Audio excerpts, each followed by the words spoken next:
അല്ലാതെ ഇങ്ങനെ അവർക്ക് ആവശ്യമുള്ളതും ഇല്ലാത്തതുമായിട്ടുള്ള കുറേ നെഗറ്റീവ്സും എടുത്ത് വീണ്ടും വീണ്ടും അവരെ അടിച്ച് താഴ്ത്തല്ലേ. അവരെ ക്രിട്ടിസൈസ് ചെയ്യാം, നല്ല രീതിയിലുള്ള ക്രിട്ടിസൈസ് നല്ലതാണ്, ഒരു പ്രശ്നമില്ല. ഞാനും ചില കാര്യങ്ങൾ കാണുമ്പോഴത്തേക്ക് അയ്യോ ഇവരിങ്ങനെ ചെയ്യണ്ടായിരുന്നു എന്നെനിക്ക് തോന്നിയിട്ടുണ്ട്. പക്ഷേ ക്രിട്ടിസൈസിങ് വേറെ, ഈ വൾഗാരിറ്റി പ്രൊമോട്ട് ചെയ്യുന്നത് വേറെ. ഈ വീഡിയോയിലെല്ലാവരും വൾഗാരിറ്റിയാണ് പ്രൊമോട്ട് ചെയ്തേക്കുന്നത്.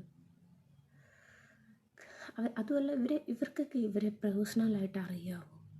അറിയില്ല. പേഴ്സണലായിട്ട് അറിയാത്ത ഒരാളെക്കുറിച്ച് എങ്ങനെ ഇങ്ങനെയൊക്കെ പറയാൻ തോന്നുന്നത് എനിക്ക് മനസ്സിലാവുന്നില്ല. എന്തായാലും നിങ്ങൾ ഈ വീഡിയോ കണ്ടിട്ട് നിങ്ങളുടെ അഭിപ്രായം എന്താണെന്ന് എന്നോട് പറയണം. നിങ്ങളുടെ കമൻസ് എല്ലാം കാണാൻ ഞാൻ ആഗ്രഹിക്കുന്നു.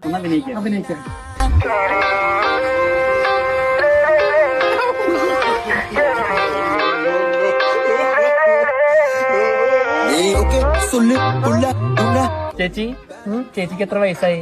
എനിക്ക് ഇപ്പൊ ഒരു 32 వయసాయి. అలా 50 వయసు పొట్టి పొట్టి కౌనే వేస్తే పట్టి పట్టి చూస్తారు. ఒక కాదు కౌను కాదు కట్టుతే వంకర బుద్ధి. എങ്ങനെ കോസ്റ്റ്യൂം എങ്ങനെയുണ്ട്?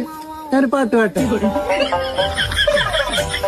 നമ്മുടെ പുതിയ ആൽബത്തിൽ എക്സ്പീരിയൻസ് എങ്ങനെയുണ്ട്? പിന്നെ എന്റെ മറ്റേ ആൽബത്തിൽ ഇങ്ങനെ വയറിനെ സൈഡിൽ പിടിക്കുന്നത് ദാസാട്ട മനഃപൂർവ്വം പിടിക്കുന്നില്ല, എനിക്ക് ഫീൽ ചെയ്തിട്ടും കൂടിയില്ല. ക്യാമറ ട്രിക്കാണ്. അപ്പൊ ദാസാട്ട അതിനെ കുറിച്ച് പറഞ്ഞിടത്തെ